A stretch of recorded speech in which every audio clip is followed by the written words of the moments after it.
Thank you. How to make globalization a win-win and avoid a race to the bottom? That is the billion-euro question.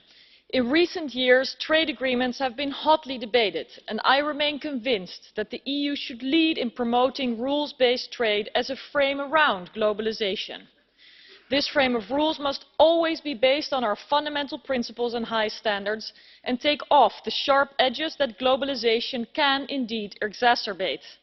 The Commission's Trade for All strategy and the globalization paper published last week map out what this leadership should look like. We must be rule makers, not rule takers.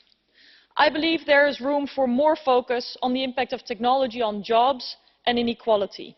As much focus as there has been on trade, so little do we hear about the future of work, as well as the significance of maintaining the rule of law in a hyper-connected world.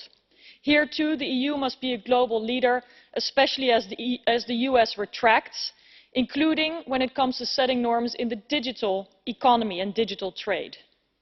But that's only part of the picture.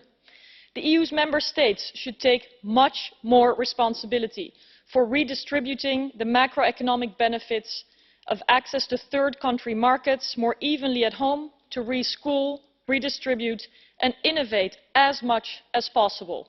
Why don't we see a white paper from them? And indeed, let us not overlook how globalization and interconnectedness around the world has lifted hundreds of millions out of poverty and creates mutual dependence, which contributes to greater stability. Europeans benefit from globalization. Our smartphones, clothes and many different foods would not be in our homes and lives without it. Let's make sure we look at the impact of globalization and the technological revolution in a comprehensive way and avoid a race to the bottom.